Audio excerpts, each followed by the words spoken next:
O CNJ em Ação está no ar. No programa de hoje, você confere mais destaques da primeira sessão do ano do Conselho Nacional de Justiça. Vai saber quais os eventos que vão movimentar o Judiciário e como acompanhar o Conselho nas redes sociais. E veja ainda, uma entrevista com o juiz auxiliar do Departamento de Monitoramento e Fiscalização do Sistema Carcerário, Luiz Carlos Rezende. Vamos conversar com ele sobre o sistema carcerário brasileiro. Isso e muito mais a partir de agora no CNJ em Ação. E a gente começa o programa de hoje mostrando um pouco mais de como foram as decisões da primeira sessão do ano do Conselho Nacional de Justiça. O Conselho aprovou, por unanimidade, o relatório final sobre o mutirão carcerário do Ceará, que foi realizado entre agosto e setembro do ano passado. O Conselho, por unanimidade, aprovou o relatório do mutirão carcerário. Elaborado pelo conselheiro Guilherme Calmon, o documento traz uma série de recomendações. Entre elas, a construção de 5 presídios, um deles de segurança máxima, e a realização de concurso para os cargos de defensor público e de agente penitenciário. Em outro processo, os conselheiros decidiram alterar parte da Resolução 81 do CNJ. O texto define que o ingresso nos serviços notariais e de registros se dá por meio de concurso de provas e títulos. O que vai agora, sim, alterar é o inciso 4, diplomas em cursos de pós-graduação. A linha A, doutorado reconhecido ou revalidado em Direito em Ciências Sociais ou Humanas, 2 pontos. A linha B, mestrado reconhecido ou revalidado em Direito em Ciências Sociais ou Humanas, 1 ponto.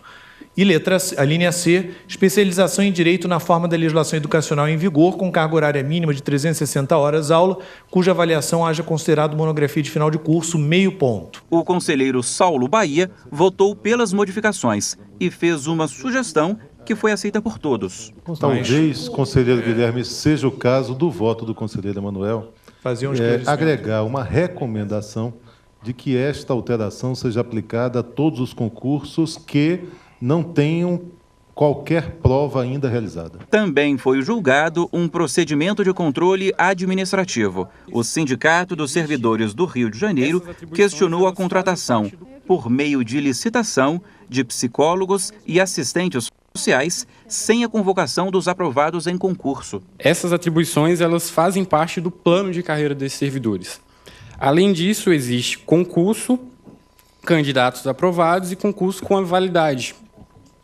A jurisprudência é pacífica nesse sentido, isso é preterição, terceirização dessas atribuições. A representante do tribunal argumentou que as atividades previstas na licitação não são as mesmas desempenhadas pelos profissionais concursados. São atividades de apoio às atividades de execução de pena que são atividades tipicamente do Poder Executivo e não atividades do Poder Judiciário. Portanto, essa contratação, a licitação, ela foi feita dentro de uma junção de forças dentro do Estado do Rio de Janeiro, entre o Poder Executivo e o Poder Judiciário Estadual.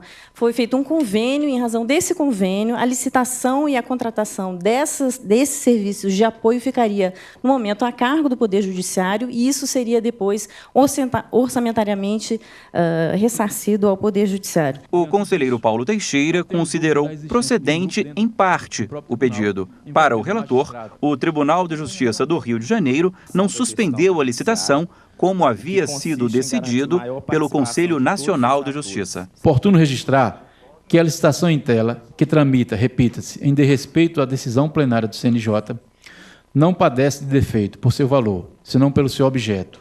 Primeiramente, vale destacar que a regra constitucional realmente impede a substituição de servidores por prestadores de serviços advindos de contratos de terceirização e outros. Os cargos e empregos públicos somente podem ser ocupados por servidores concursados ou nomeados para exercício em comissão, quando assim a lei permitir, artigo 37, inciso 2º da Constituição Federal. Entretanto, no caso em análise, verifica-se que os especialistas contratados não desenvolveriam atividades fim do Poder Judiciário, mas atividades típicas do Poder Executivo. Na sequência, os conselheiros Flávio Cirângelo e Fabiano Silveira pediram mais tempo para analisar o caso. Na mesma sessão, o Conselho Nacional de Justiça aprovou uma recomendação. Os tribunais vão ser incentivados a tornar permanente a Semana Nacional do Júri, que vai ser realizada pela primeira vez já no mês que vem. A intenção é que a iniciativa se torne uma tradição no Judiciário. Durante a semana, vai ser feita pelo menos uma sessão do Tribunal do Júri por dia. Outra novidade da sessão foi o julgamento do primeiro caso em plenário por meio do PJE, o processo judicial eletrônico do CNJ. A liminar confirmada pelo Conselho suspende a norma que proibia os servidores do Tribunal de Justiça do Rio de Janeiro de serem síndicos em condomínios. O sistema tem funcionado perfeitamente bem e, como é um sistema pregado e recomendado pelo Conselho Nacional de Justiça, o Conselho Nacional de Justiça não poderia deixar de utilizá-lo, até para dar exemplo para todo tribunal, para todos os tribunais brasileiros. Então, apenas registro em cumprimento à equipe de TI do Conselho Nacional de Justiça, que fez a implementação e o sistema está funcionando muito bem. O processo eletrônico foi desenvolvido pelo Conselho em parceria com os tribunais e com a colaboração da Ordem dos Advogados do Brasil. Desde o dia 3 deste mês, o CNJ só recebe novos processos por meio do PJE. E a partir do dia 3 do mês que vem, todos os processos em andamento no ECNJ vão ser no sistema eletrônico. Na próxima semana, vamos mostrar um resumo da sessão de número 183 do CNJ. Veja agora um giro de notícias do Conselho Nacional de Justiça. Qualificar, capacitar, aumentar o número de magistrados e servidores do Poder Judiciário e evitar o desvio de função. Essas foram algumas das propostas apresentadas para melhorar a eficiência da Justiça de primeiro grau. O CNJ recebeu mais de 260 inscrições. Dessas, 60 pessoas foram selecionadas para falar durante os 2 dias de audiência. O presidente do Supremo Tribunal Federal e do CNJ, o ministro Joaquim Barbosa, abriu a audiência. O ministro destacou que trata-se de um momento bastante simbólico, pois o Conselho Nacional de Justiça está ouvindo a sociedade. Com essa iniciativa, o Conselho Nacional de Justiça reafirma o seu papel de órgão de coordenação e de gestão do Poder Judiciário e na sua missão constitucional precípua de fomentar a construção de um poder probo, célere e eficiente. O primeiro expositor a falar foi o representante do Tribunal de Justiça de São Paulo. O desembargador Luiz Soares de Melo Neto contou a realidade da Justiça paulista e classificou como assustadora. Disse que são aproximadamente 20 milhões de processos e 2 mil juízes no estado. Lembrou que metade do quantitativo está relacionada à execução fiscal. Uma única ação, ela é preciso mobilizar uma massa de servidores para lidar com um único processo. E aqui, vamos ver se a gente consegue passar. Este é o filmete que vai mostrar o processo. Isto é um processo só, para Vossas Excelências terem uma ideia. Isto é um processo só. Só essa sala é tomada por um processo.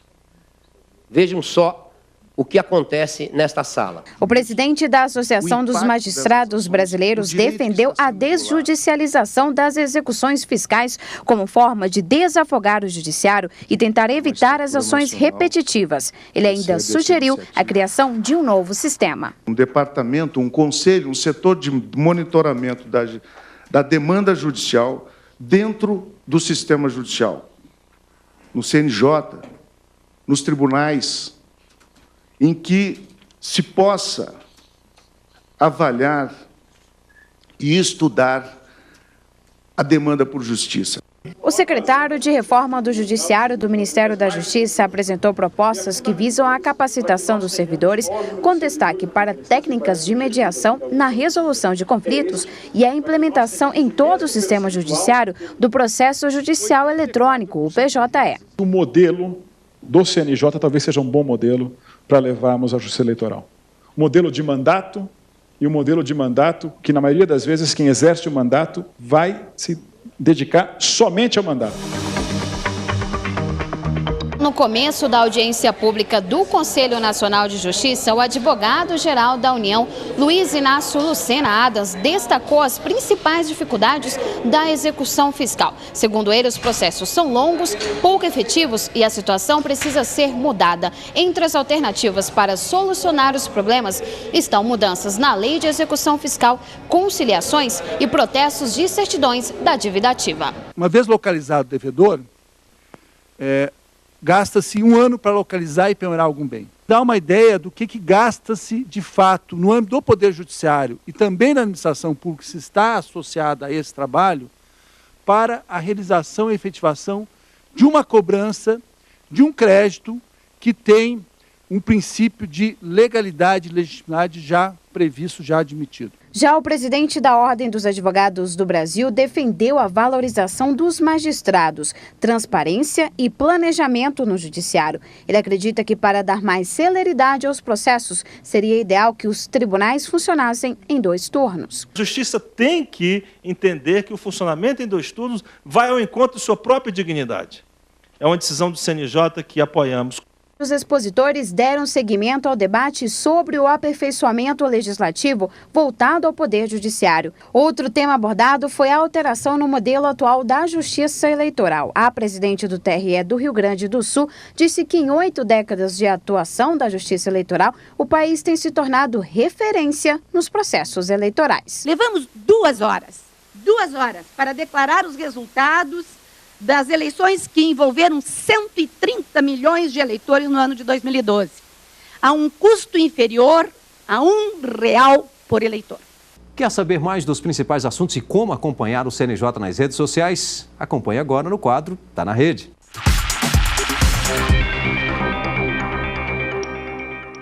O destaque dessa semana é o Instagram do Conselho Nacional de Justiça. Agora esta é a nova ferramenta para acompanhar o órgão de controle do Judiciário. Para conhecer e acompanhar o CNJ, basta acessar CNJ_oficial no Instagram.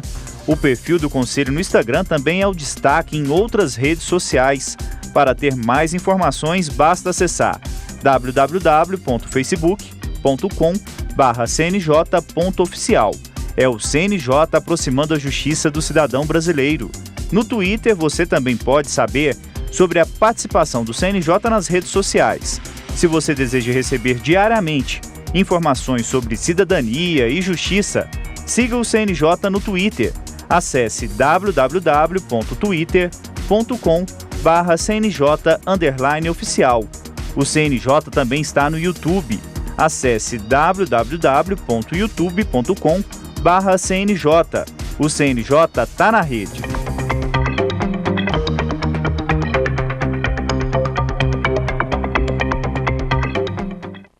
E chegou a hora de você se programar para conferir os próximos eventos que vão marcar o Judiciário. Confira os principais destaques no calendário.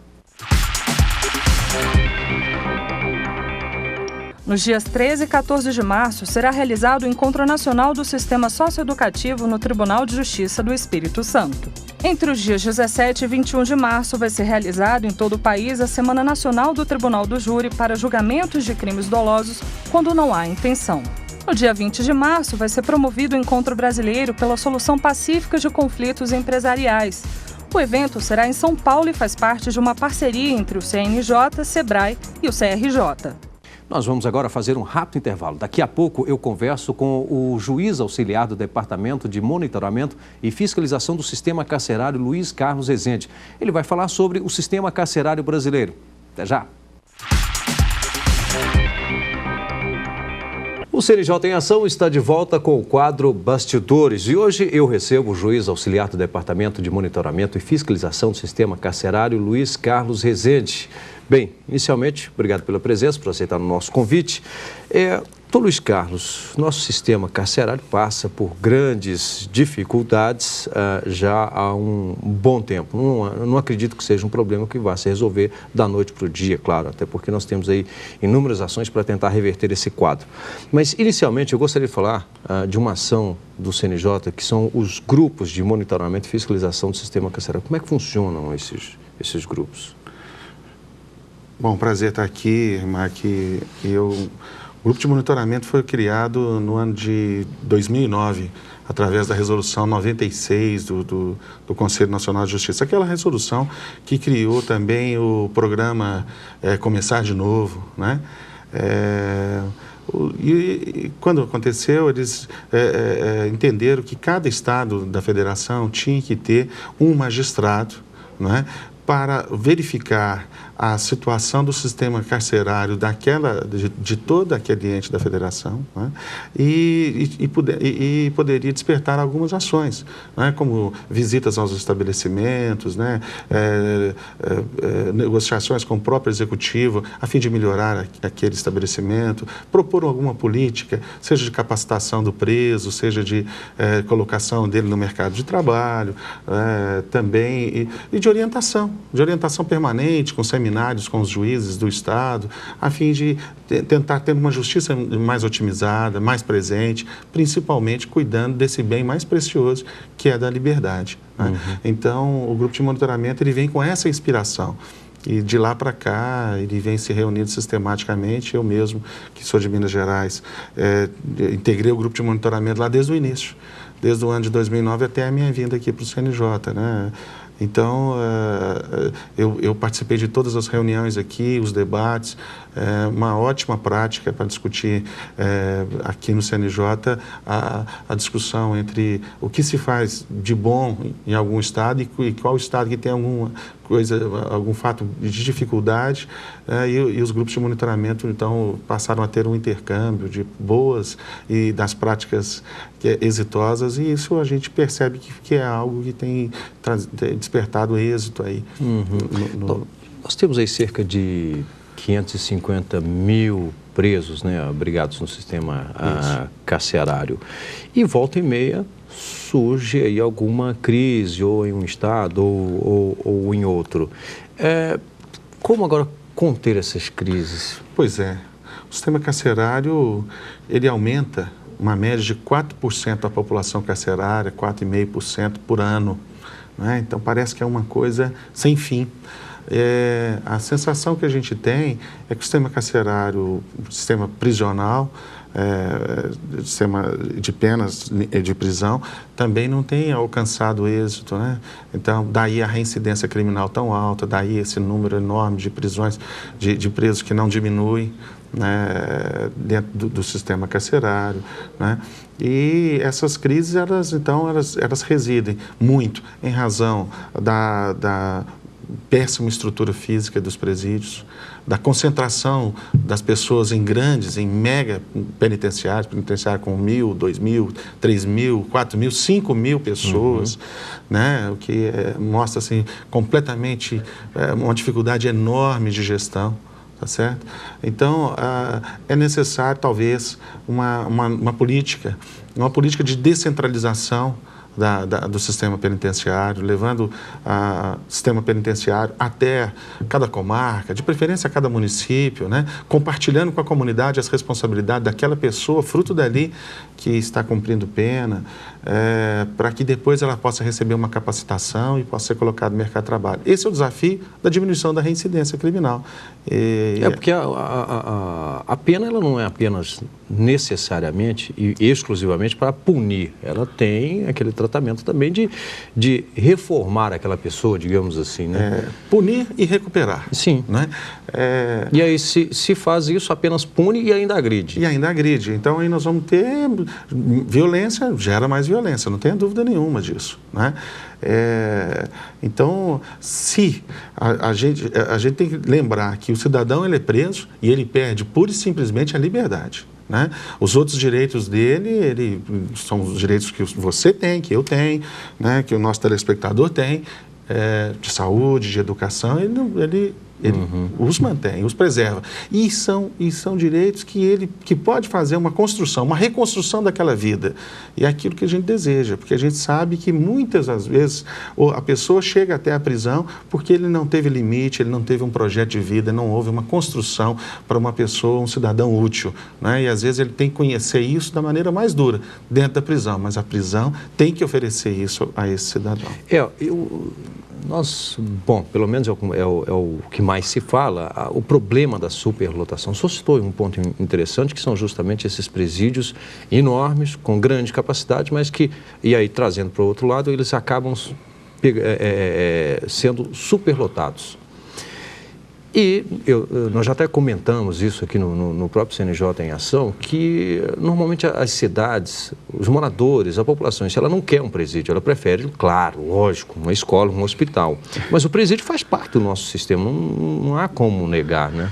E aí talvez até resolver esse problema de superlotação, a construção de mais presídios e talvez em locais, né, para diluir um pouco como o seu setor, é isso? Olha, e isso também, e não tenha dúvida que a pessoa cumprindo pena próximo de sua comunidade, de sua gente, né, ele terá uma chance muito maior de sua ressocialização. Né? O fator familiar, cultural, é muito importante. Essa miscigenação, essa mistura de pessoas de culturas diferentes, de cada... isso tem contribuído para a destruição do ser humano. Em nosso estado, em Minas Gerais, eu fui a uma comarca certa vez para discutir a necessidade de construção de um presídio lá. Né? Numa dessas audiências públicas se discute isso. Né? E aí, curiosamente, na Câmara Municipal me disseram, olha, aqui tem uma lei que proíbe a criação de presídios, então o senhor não pode fazer. Eu falei, olha, mas que lei boa, eu acho que vocês então resolveram o problema. Vocês deviam fazer uma lei aqui também para proibir a construção de hospital, que assim é capaz de não ter mais doente, né? Então, é uma tolice pensar que a gente pode colocar o problema por debaixo do tapete. O problema é nosso, né? Então, nós precisamos enfrentar. E é um enfrentamento que não é só do judiciário, do executivo, do legislativo, é um enfrentamento de todos nós. A comunidade precisa despertar que aquela pessoa que está presa, também houve uma falha dela, da própria comunidade, da família, das estruturas. Talvez o Estado não deu aquelas condições. Então, nós todos temos que compartilhar disso e participar dessa reconstrução dessa pessoa que está presa.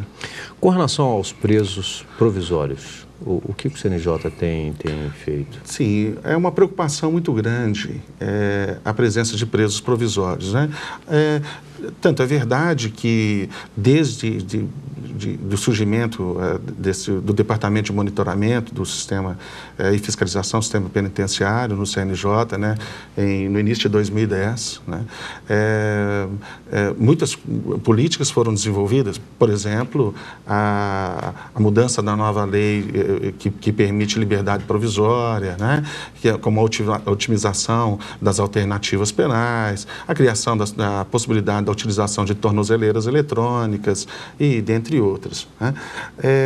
Mas o CNJ ainda está preocupado, porque talvez pelo fato dos presos estarem em grandes penitenciárias, imigrando de suas comarcas, né, ficando talvez 500, 400 quilômetros de distância, isso tem retardado a prestação jurisdicional do preso provisório. Imagine, então, que uma pessoa que está respondendo a um processo está presa a 400 quilômetros de distância daquela sede, precisa ser deslocado para as audiências. Essa pessoa está distante do atendimento do próprio advogado que vai acompanhá-lo, né? Essa pessoa também, ela demora para ser intimada, para ser citada, para saber sobre o que ele está respondendo. Então, o CNJ está muito preocupado nesse retrato dessa situação desses presos provisórios no país. Né? Daí que provavelmente os mutirões carcerários no Brasil, nesse ano de 2014, eles terão assim, como fator preponderante para a escolha dos estados aqueles que têm maior índice de presos provisórios. Bem, eu tive aqui a satisfação de conversar com o Dr. Luiz Carlos Rezende, ele que é juiz auxiliar do Departamento de Monitoramento e Fiscalização do Sistema Carcerário. Muito obrigado, sucesso. Sei que a luta lá é difícil, realmente é um assunto bem delicado de tratar, né? Mas a gente tem que enfrentar com coragem. Muito obrigado pela oportunidade também. Nós vamos conferir agora mais uma notícia de destaque do Conselho Nacional de Justiça. O sistema foi desenvolvido pelo CNJ em parceria com os tribunais e a participação da Ordem dos Advogados do Brasil. No primeiro dia de funcionamento, até às 7 horas da noite, já contava com 14 advogados cadastrados. Tem acesso ao PJE, conselheiros, juízes auxiliares e servidores do CNJ, além de advogados e qualquer pessoa com certificação digital. É preciso que você tenha o Java instalado e atualizado na sua máquina e o sistema ele exige certificação digital. Então é necessário que o usuário ele tenha o driver do certificado digital dele instalado no computador. Já na primeira tela do novo sistema, o usuário tem as principais orientações de acesso para chegar às informações que precisa.